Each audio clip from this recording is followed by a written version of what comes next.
Celestial Gems is a series of 5 motivational speeches delivered by Thecla C. Deterville to various groups and organizations marking or celebrating special occasions.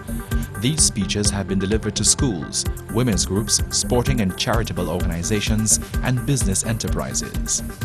Thecla C. Deterville, Managing Director of Celestial Self-Development Center, holds a master's degree in business administration from the University of the West Indies Cave Hill Campus Center for Management Development.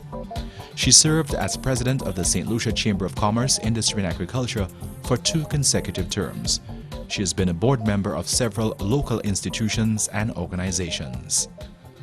The theme for this address is Women Facing the Challenges of a Changing Society, and was first delivered to women in the Uniformed Security Services in observance of International Women's Day 2003.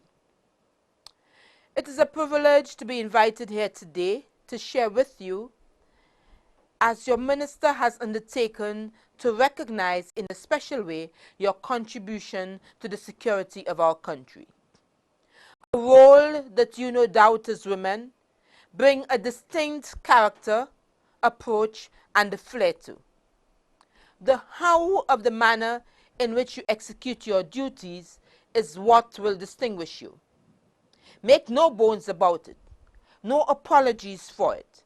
As women, we are different, and we approach things differently.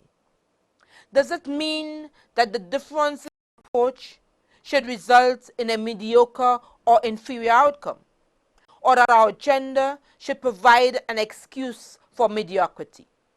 My response is certainly no, and I am sure you will express a similar sentiment. As women in a non-traditional field, I am aware that you have made your mark and that you always endeavor to perform your duties to the best of your ability, ensuring that you exhibit the highest level of personal integrity, loyalty, dedication, and commitment to your responsibilities in the areas which are critical to the maintenance of law and order, as well as the security of our country. If we are to reflect on facing the challenges of a changing society, we need first to identify what has changed, which now requires a new or different strategy in our approach to our way of living, our way of working, our way of thinking and being, and our approach to problem solving. The question is, what has changed? For instance, the quality of life. What implications does that change have for us as women? It means that there's an increase in single parents' households, more women in the workforce, more delinquency among our young persons as a result of the above, possibly resulting in more work for our security personnel, a need to implement more innovative and creative ways of dealing with Generation X, the generation that does not subscribe to do as I say and not do as I do, a generation brought up in a more sophisticated age, driven by knowledge of technology that most of us as adults have not fully grasped or dreamt of. We have not even understood what we are dealing with when our primary school students are given cell phones, ostensibly for the purpose of keeping in touch with parents and who else. A topic requiring attention at another forum. All part of the changing landscape that is before us. A changing working environment driven by performance and measurement standards. One where our level of pay is tied directly to our level of input. What are the implications for us in the workforce and the need for constant self-improvement? The need to enhance and build on our existing skill sets. An environment which is not about tenure, that is, how long we have been on the job. It is about whether we can deliver what the job requires. Are we adding value or are we filling up space? The question is, can we meet the requirements of the job? Do we possess the required competencies for the job? It is about the age of accountability. We hear so much about globalization, but do we understand the impact of it? Some of us, when we hear of certain initiatives, for example, metrification, we believe that these things are not important, that they will not impact our lives. We hear of the labor code, and we see it as a battle between big business, trade unions, and the government. How many of us have made an effort to familiarize ourselves with its contents, to recognize the impact that will have on us as women who want to remain gainfully employed while we take care of our children and our homes? Have we examined the impact in a changing environment where the extended family structure no longer provides the level of nurturing, care, and support that paid help cannot provide in most instances? Globalization means that we cannot use our small size and lack of natural resources as an excuse not to function and operate all levels of commercial and economic activity to world standards or accepted best practice. We hear of open economies, open markets, which results in a more competitive environment. We see the changing landscape occasioned by the liberalization of the telecommunications industry. These are lessons for us. What would happen to our jobs, your present position, if as a result of liberalization the government took a decision to outsource the management of the prison or fire services to a private sector organization? Would you meet the required standards for entry into that new outfit? Have you equipped yourself with the necessary skills to ensure that you are employable despite the changing global environment? When we hear global, we must see where we fit into that big picture. These are the realities of our changing society. We must remain relevant if we want to survive. On the economic front, we as women are always targeted as the big spenders. So we, through our spending habits, fuel the national economy in a meaningful way. We are the targets of marketeers. How do we leverage that economic power? We need to be circumspect in the way we spend and what we spend our money on. How we utilize our hard-earned income. What portion do we save? What portion do we invest in ourselves and those for whom we are responsible? What portion do we invest in our future? Are we credit worthy? How do we manage our credit? Can we provide for ourselves now and in the future? Recently, I saw a cartoon which generated some laughter. It showed a woman standing by a wishing well, and her wish was for the following: to have less responsibility, to do less housework, to spend less time cooking, cleaning, and washing, and to have more money. The next section of the cartoon shows the usual graphics with a big cloud of smoke, and poof, the next thing that happened was that a man was standing in the place where the woman stood before. We sure wish it were that easy, but it is not. We need always to increase and improve our capacity to earn. We need to make use of opportunities to develop entrepreneurial skill at any stage. Nothing says that if we did not do it then, that we cannot do it now. It's never too late to learn or to earn. Flexibility must be our watchword.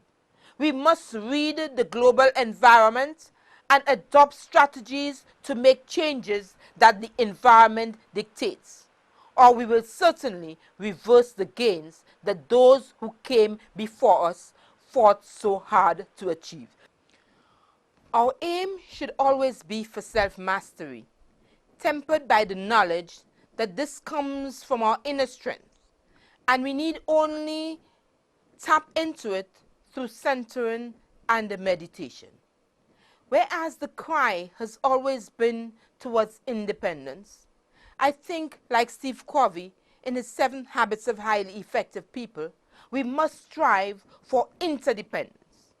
But to get to that place, we must first become independent, knowing that the ultimate goal is interdependence.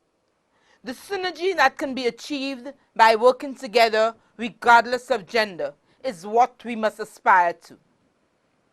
All our skills are needed, more so in these changing times.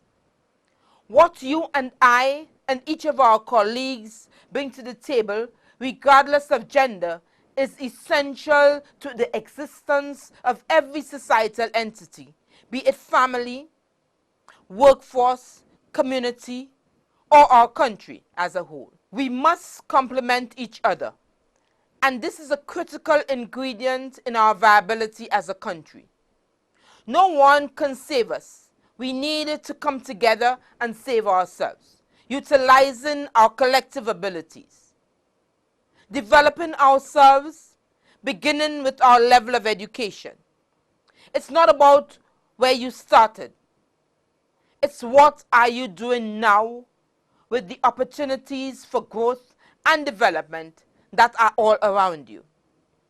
In developing ourselves, we need to adopt a holistic approach.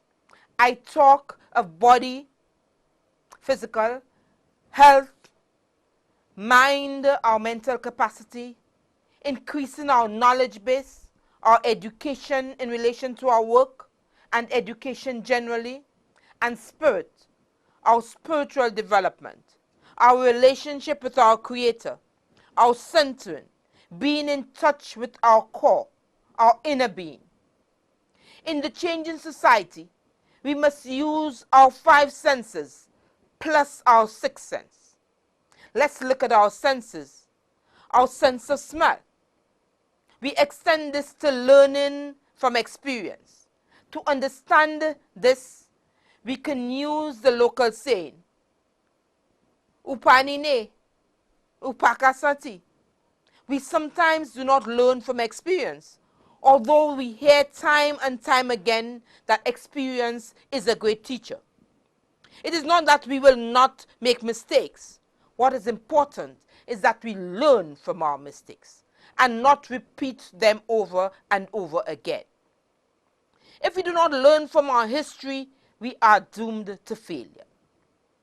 Our seeing, not simply our sight, but our assimilation of what we see, what's happening around us, how we interpret what we see, our seeing rightly, our seeing from a spiritual place, and our seeing from the heart and processed by the mind, not the other way around. Are we sufficiently perceptive? How good are we at reading our changing environment? Are we visionary and strategic? Or do we continue to function only at the task level, living from hand to mouth, with no thought of tomorrow? Do we have a long-term perspective on things? Or is it only a now-for-now approach and constantly fighting fires? Or can we prevent the fires by choosing right action? We sometimes remain stuck, blaming everyone and everything except ourselves for not responding to change in a timely and proactive manner. Our hearing, not what is said, but how it is filtered, how we process what we hear, who we allow to fill that space. Can we hear the hidden messages? Can we decipher the hidden agendas? Can we determine what is of personal importance from what is of national importance? Can we identify the personal vendettas disguised as national issues? Do we hear what our children are saying to us? Do we hear what our spouses or significant others are saying? And do we hear and understand the needs of our colleagues? How are we responding to what we hear? the cries for help? Do we ask pertinent questions when what we hear does not make sense? Or do we take on board everything that we hear as gospel? We need to have inquiring minds and probe and delve for the truth when the circumstances demand. Our sense of taste. Do we have a taste for the good life? What choices do we exercise as it relates to our development as individuals? Our ability to function effectively in our jobs.